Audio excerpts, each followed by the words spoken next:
James, usual place to start, I'm afraid. Is there any positive injury news going into this game?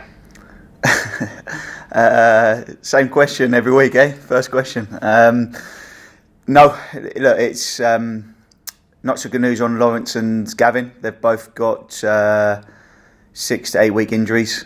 Obviously, Gavin's facial injury, and Lawrence, the scan came back and he's badly pulled his calf, so torn his calf. So not great news. But look, positively, what a comeback against Dagenham last week, considering we're down to the bare bones.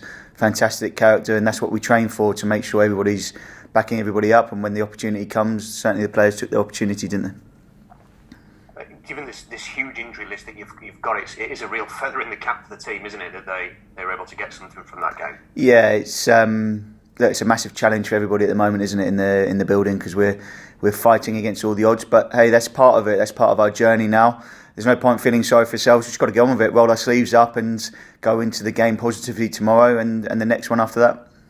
So how would you describe the character in the group then that enables them to sort of push through this?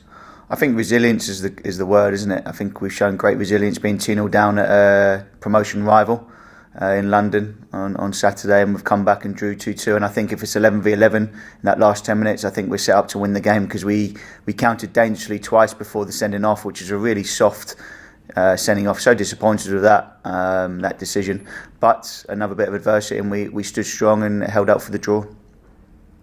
Is there any update on Danny Rowe?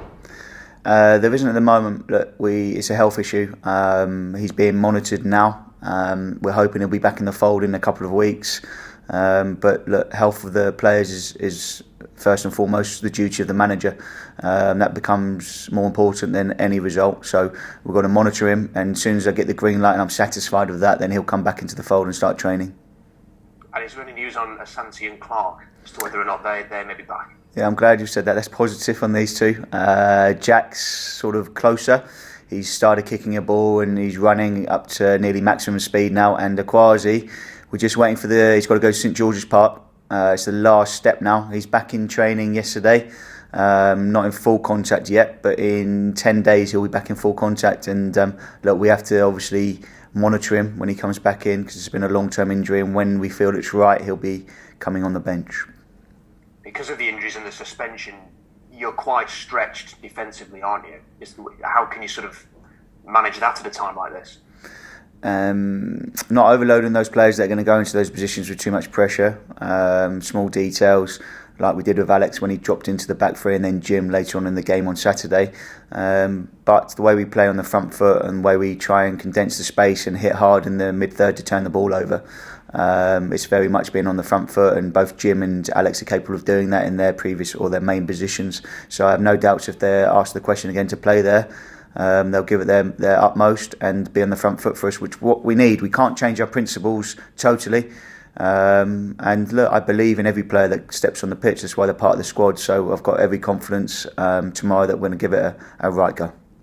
I know we've asked you this a lot, James, about whether there's any scope to add at this point. Is that situation changed at all as this gets more and more serious?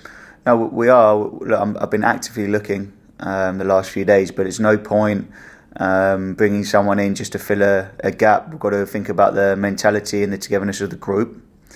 We've also got to think about, okay, can those players make an instant impact if they come in? So if you get perhaps a younger loan from a Championship side or below League 1, League 2, how much first team football have they had, and are you actually weakening the group by bringing them in and giving them opportunity?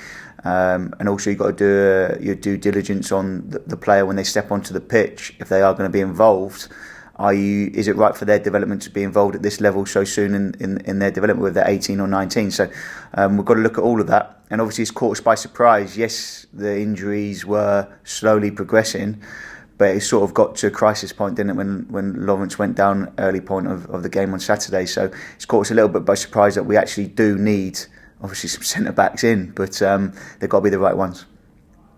And the FA Cup this weekend, so not the National League, but an opponent that you'll know about because they're in the same division. What do you expect from this? How do you feel about the return of the Cup this weekend? Well, we've all got great memories of the FA Cup, haven't we? All of us probably on this Zoom call here. And the supporters that arrive on Saturday. It's about making some more memories, some new ones. and they're going to have 7 new players from what their starting 11 was last time we played them a few weeks ago. They've obviously had a management change which can bring an uplift, and they got a good result midweek. So it's a completely different game, and league form goes out of the window when you're in the first round of the FA Cup. So it's a win at all costs in terms of, it's a one-off. We certainly don't want to replay with our injury list, so we're going out all out for the win, and hopefully we can achieve that.